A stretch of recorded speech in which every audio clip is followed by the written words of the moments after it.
आप सभी का स्वागत है मुस्लिम एक्सप्रेस, आपकी आवाज़ आपकी ताकत में। दोस्तों, आज हमारे साथ एक ऐसी शख्सियत है जो हर निराधार का आधार जिन्हें माना जाता है, एक ऐसी शख्सियत जिन्हें मजलूमों की आवाज़ माना जाता है। एक ऐसी शख्सियत हमारे साथ मौजूद है जो हमेशा दलित, पिछड़ित, मुस्लिम, वंचित के हक के लिए लड़ती हुई हमें नजर आती है। एक ऐसी शख्सियत जिन्हें अपनी बात संवैधानिक तरीके से रखने में महारत हासिल है और जिनकी पार्टी को आज देश में वंचित, दलित और मुस्लिम के लिए एक बेहतरीन विकल्प समझा जा रहा है। हाँ, मैं बात कर रहा हूं वंचित बहुजन आघाड़ी के सर्वेसर्वा प्रकाश अंबेडकर साहब का। आज हमारे साथ मौजूद हैं प्रकाश अंबेडकर साहब। सर, सबसे पहले मुस्लिम एक्सप्रेस की एक्सक्लूसिव मुलाकात में आपका बहुत बहुत स्वागत है। आपने बुलाया, इसके लिए आपका भी स्वागत है। सर, मेरा सबसे पहला सवाल आपके लिए ये है कि 27 तारीख को आप जो है सो किसान बाग करने जा रहे हैं, तो इस आंदोलन के पीछे का मकसद क्या है और इस आंदोलन से आपको उम्मीद क्या है? देखिए, मैं उम्मीद कर रहा था कि यहाँ जितने भी मुस्लिम तंजीमें हैं इलेक्शन के वक्त अपनी भूमिका वो अदा करती है। मैं ये उम्मीद कर रहा था कि एनआरसी और सीए के खिलाफ दिल्ली में शाहीन बाग के नाम से एक नए आंदोलन की कड़ी शुरुआत हुई।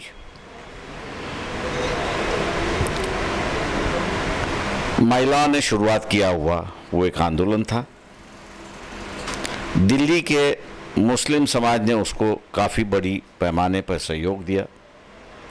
राजनीतिक दलों ने भी उनको सहयोग दिया उसमें, लेकिन फिर भी सरकार एक कोशिश कर रही थी कि ये शाहीन बाग जो है वो ख़त्म हो जाए। लेकिन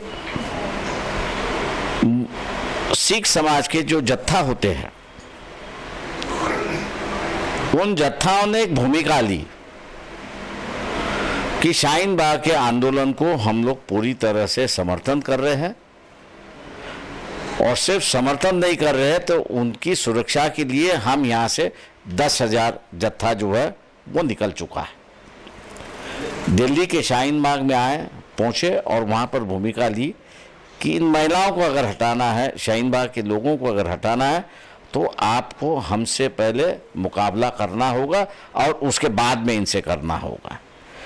तो मैं समझता हूँ कि ऐसे परिस्थिति में जहाँ सिख समाज के जत्था ने कि भाई जो मुसलमानों के साथ होगा वो पहला होगा, मुसलमानों के बाद फिर सिख समाज के साथ होगा, बाकी जैनों के साथ होगा, पारसियों के साथ होगा, क्रिश्चियनों के साथ होगा। ये जो भूमिका ली, मैं समझता हूँ कि एक बहुत बड़ी ऐतिहासिक घटना, ऐसा मैं मान के चलता हूँ। आज ये दिखाई दे रहा है कि जिस तरह से ये 3 कानून आए हैं, महाराष्ट्र के किसान समझ में नहीं है कि क्या करे, समर्थन करे या विरोध करे। और उसकी वजह यह है कि जो किसानों के प्रतिनिधि विधानसभा में पहुंचे हैं वो उनको कुछ बता नहीं रहे हैं। और दिल्ली में जो किसान भाई अनशन पे बैठा हुआ है, धरना पे बैठा हुआ है, 45 दिन होने के बाद भी सरकार उनसे बातचीत करने की एक नौटंकी कर रही है।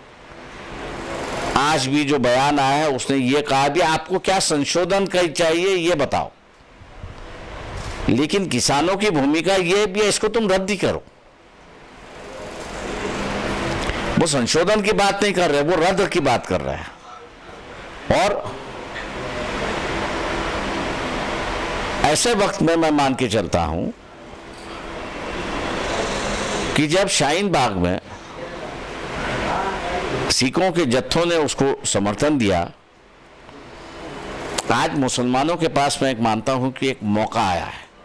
बार बार मौका नहीं मिलता है, इसलिए मैं आलिमों से, मुफ्तियों से, मौलवियों से, मौजान से और जितने भी दानिश है और साथ साथ पढ़े लिखे हैं उनसे भी अपील करता हूं, गुजारिश करता हूं, ये मौका मत जाने दीजिए। राजनीति का मोड़ बदलने का मौका आ चुका है।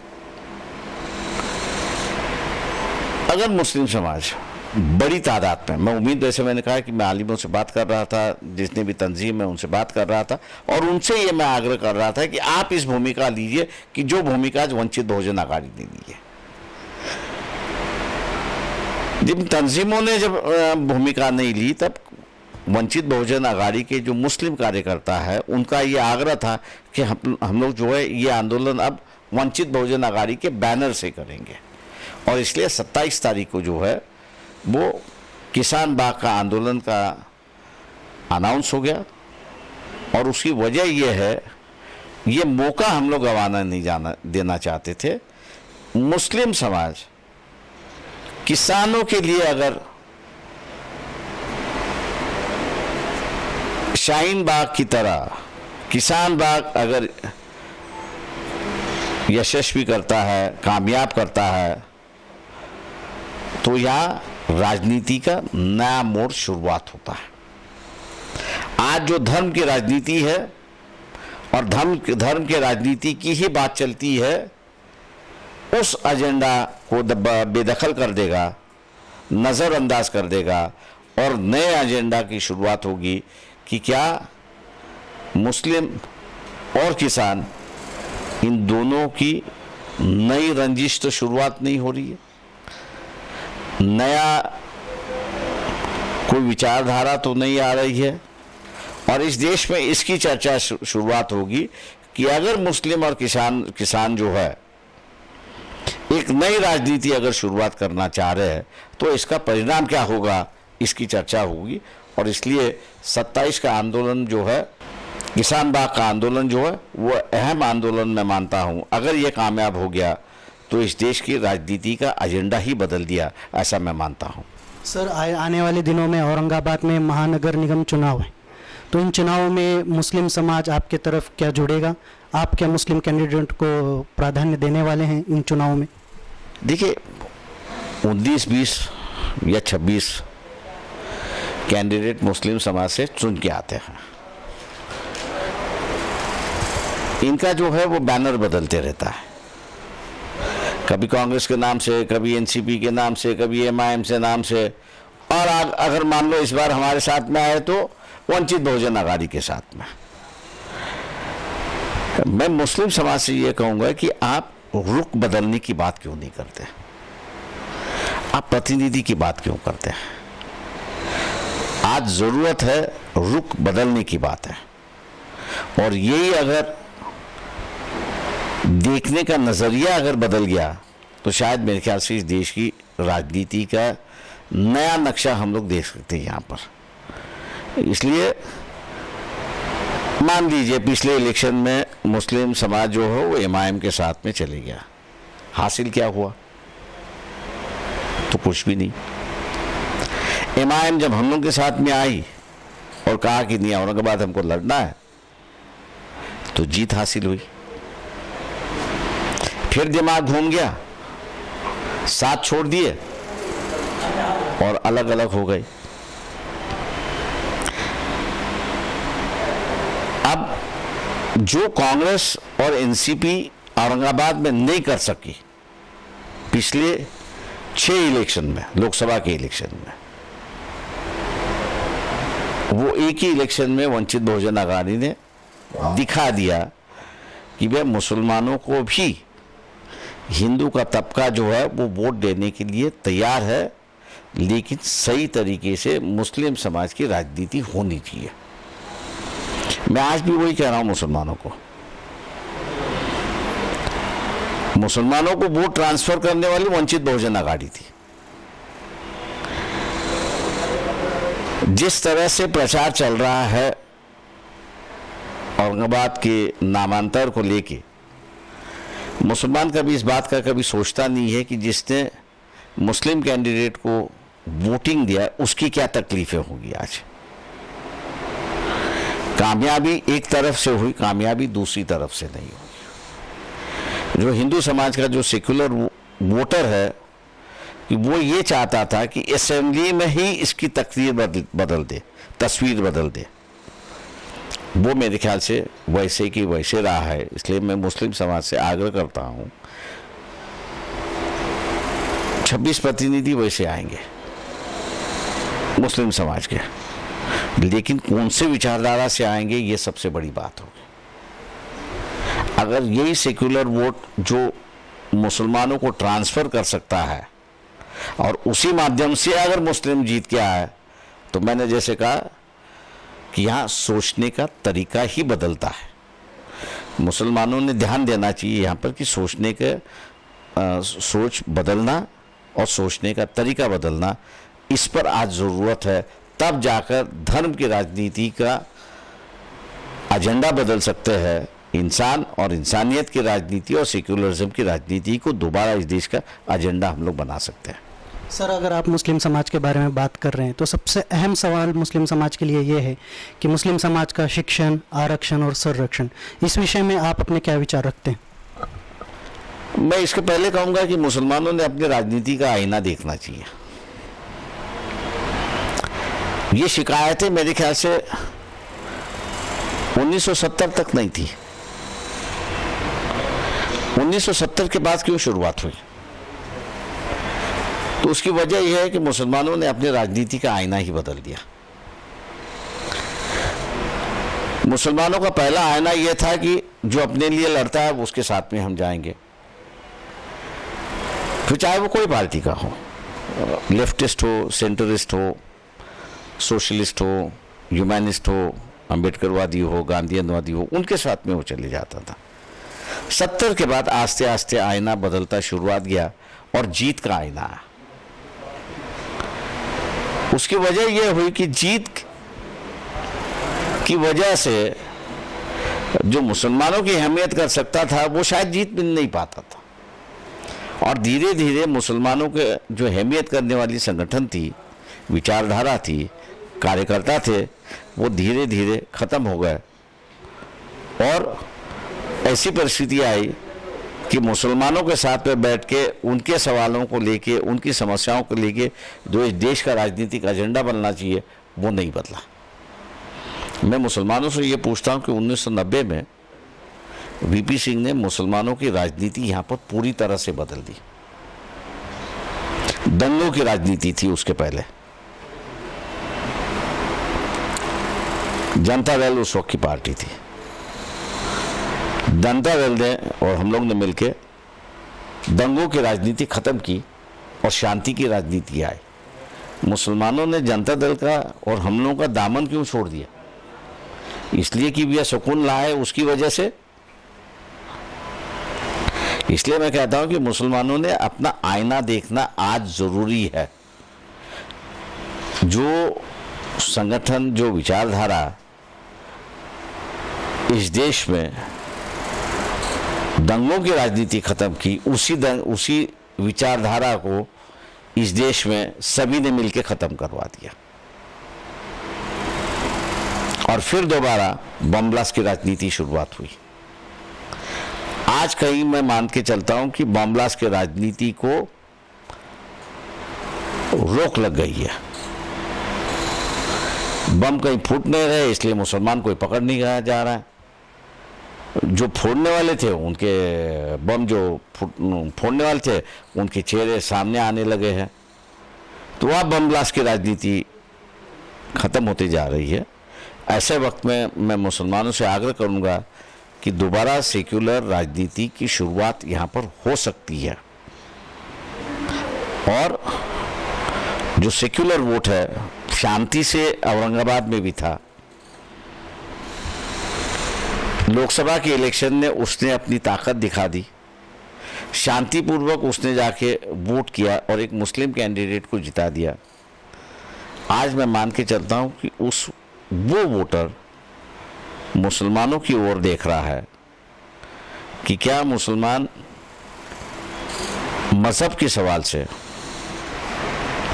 धार्मिकता के बाहर आकर इंसानियत पे लड़ने के लिए शुरुआत है। अगर वो इंसानियत पे लड़ने के लिए शुरुआत है तो एक नई पहल यहाँ पर हो सकती है।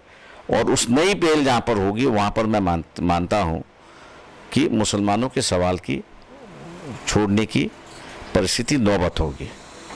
पिछले इलेक्शन में मुसलमानों ने कांग्रेस को वोट दिया, एनसीपी को वोट दिया। मैं मुस्लिम समाज से पूछता हूं, आपने कभी किस कांग्रेस या एनसीपी के हिंदू कार्यकर्ता है या जो मुसलमान कार्यकर्ता है उससे ये पूछा कि 5% का आरक्षण तो मुसलमानों को मिला है? कोर्ट ने भी कहा अगर शिक्षा में अगर 5% से ज़्यादा देना है तो हम लोग उसके लिए तैयार है। सुप्रीम कोर्ट ने भी मुस्लिम आरक्षण पर रोक नहीं लगा दिया। आज सरकार एनसीपी और कांग्रेस की है, मुस्लिम समाज ये आग्रह क्यों नहीं कर रहा है? वहां पर तो रोक नहीं है। मराठा आरक्षण पे रोक है, हम लोग समझ सकते हैं, लेकिन मुसलमानों के आरक्षण पे रोक नहीं है, लागू क्यों नहीं कर रहे? इस बात का एहसान मुसलमानों को होना चाहिए कि सोनिया गांधी का मैं शुक्रगुजार हूं कि उन्होंने कांग्रेस की शक्ल जो है वो सबके सामने ले आई। बदलती हुई कांग्रेस की शक्ल जो है वो उन्होंने सबके लिए आई। बोले बीजेपी हार्ड हिंदुत्ववादी है, कांग्रेस जो है वो सॉफ्ट हिंदुत्ववादी है। इसका मतलब ये है कि बीजेपी पत्थर से मारती है और कांग्रेस जो है वो ईंट से मारती है। वो एक झटके में मारती है, ये जो है रुला रुला कर मारती है, इतना ही फर्क है। तो आप इन पार्टियों से उम्मीद क्या करोगे? मेरे ख्याल से इस पर काफ़ी बड़ी गहरी सोच जो है वो मुस्लिम समाज में होना ज़रूरी है और एक नई राजनीति की पहल यहाँ पर वो शुरुआत कर सकते हैं। किसानों का आंदोलन किसी संगठन या किसी बैनर के नीचे नहीं है, किसी पार्टी के नहीं है, वो एक लोगों का उभरा हुआ एक सैलाब है। मुसलमान भी उसी तरह अगर सैलाब दिखाई दे, सैलाब की तरह अगर उभरता है तो मेरे ख्याल से ये जो सेक्युलर वोट दबा हुआ है, शांति से बैठा हुआ है, वो भी एक नया सैलाब शुरुआत कर सकता है। और ये मुसलमानों के जो सवाल है इन पर एक नया रास्ता बन सकता है, ऐसा मैं मानता हूँ। सर, मैंने आपकी पिछले कई मुलाकातें देखी हैं, आपने ये स्पष्ट किया है कि एमआईएम के साथ युति होने के कोई चांसेस नहीं है, मगर आम मुसलमान, आम दलित, वंचित एमआईएम और वंचित बहुजन आघाड़ी की जोड़ी को पसंद करता है। तो क्या भविष्य में अंदेशा है कि ये जोड़ी फिर से देखने को मिलेगी? देश के राजनीति में फिर से एक बार वंचित बहुजन आघाड़ी या एमआईएम साथ में मिलेंगे? देखिए, हम एमआईएम के साथ में अभी जाएंगे नहीं। उसकी वजह यह है कि मैंने जैसे कहा कि सेकुलर वोट मुस्लिम कैंडिडेट की तरफ चली गया। हार जीत तो होती रहती है, लेकिन बीच में ये हाथ छोड़ के जाना ये कहां की उचित की बात है। हार जीत चलती रहती है, कोई जीतता है कोई हारता है, लेकिन एक नई पहल जब आप करते हो, उस पहल को पूरी न करते हुए आप आधे में ही आप चले जाते हो, तो वहां जो है वो दोबारा जोड़ना मुश्किल होता है। अगर कहीं नई मुस्लिम तंजीमें खड़ी होती है, राजनीतिक दल खड़े होते हैं, तो हम उसके साथ में समझौता आज भी करने के लिए तैयार है। सर, मेरा आखिरी सवाल है, 1 जनवरी को भीमा कोरेगांव मामले को 3 साल हो चुके हैं, अभी भी वरवर राव, स्टेन स्वामी जैसे सामाजिक कार्यकर्ता, कवि जेलों में बंद है, मगर दूसरी तरफ और कुछ आरोपी, संभाजी भिड़े जैसे आरोपी आज़ाद हैं। तो इस विषय को, इस सारी घटनाक्रम को आप किस नज़रिए से देखते हैं? देखिए, आज मेरे ख्याल से राष्ट्रवादी और कांग्रेस की सरकार है। बीच में शरद पवार ने कहा था कि ये जो इन पर केसेस हुई है ये एक फर्जी केसेस है। अभी सरकार से मैं पूछना चाहूंगा कि भैया आपको किसने रोका है संभाजी भिड़े से अरेस्ट करने के लिए? किसने रोका है? किसी ने नहीं रोका है। इनकी विचारधारा इनको रोक रही है क्योंकि ये सॉफ्ट हिंदुत्ववादी है। भिड़े हिंदुत्ववादी संगठन का प्रतिनिधि है, तो इनकी विचारधारा इनको रोकती है। या आज मान लीजिए अर्नब गोस्वामी, उसका पूरा ट्वीट बाहर आ चुका है व्हाट्सएप पे, पुलवामा पर। आधे घंटे पहले इसको इंफॉर्मेशन कहां से मिली? कई सवाल इससे उठते हैं। क्या ये फिट केस नहीं है मौका लगाने की? क्या ये फिट केस नहीं है एनआईए को इन्वेस्टिगेशन करने की? गवर्नमेंट के सीक्रेट्स एक चैनल चलाने वाले को मिलते हैं। एक तो सरकार का है कि भैया हमने उसको दे दिया तो मामला वहां पर ठंडा होता है। सरकार कुछ कहने के लिए तैयार नहीं है। अगर सरकार कहने के लिए तैयार नहीं है तो अर्नब गोस्वामी को ये इंफॉर्मेशन कहां से मिली और कौन दे रहा है? गवर्नमेंट की जो सीक्रेट होती है, गवर्नमेंट का जो पुलवामा के बाद का जो रिएक्शन हो रहा था या जिसको प्लानिंग की गई थी, उस प्लानिंग की जानकारी अब अर्नब गोस्वामी को मिल सकती है। तो इसका मतलब है सरकार के अंदर कहीं ना कहीं तो भी नया मोल बैठा हुआ है। ये मोल कौन है ये अर्नब भी बता सकता है। और इसलिए अर्नब को जो है एक तो एनआईए ने इंक्वायरी करनी चाहिए या महाराष्ट्र सरकार जो है इन्होंने एक इंक्वायरी करना चाहिए, मौका को इसको अंदर लेना चाहिए। लेकिन अर्नब गोस्वामी को मौका नहीं लग रहा है, ना एनआईए लग रहा है, ना यूपीए एक्ट लग रहा है। तो ये जो पूरी घटना जो है, ये पूरी घटना मेरे ख्याल से देश भर के लोगों के लिए आगाह है कि चाहे वो बीजेपी की सरकार हो या चाहे वो कांग्रेस की सरकार हो, ये मिली जुली हुई सरकार है, ऐसा ही दिखाई देता है। तो आप सुन रहे थे मुस्लिम एक्सप्रेस की एक्सक्लूसिव मुलाकात में प्रकाश अंबेडकर साहब को। इन्होंने हमारे सारे सवालों का अपने अंदाज में बेबाकी से जवाब दिया और देश के राजनीति के समीकरण बदलने चाहिए यह आशावाद भी मुस्लिम समाज के तरफ उन्होंने व्यक्त किया। आप देखते रहिए मुस्लिम एक्सप्रेस, आपकी आवाज आपकी ताकत। मुस्लिम एक्सप्रेस, आपकी आवाज आपकी ताकत।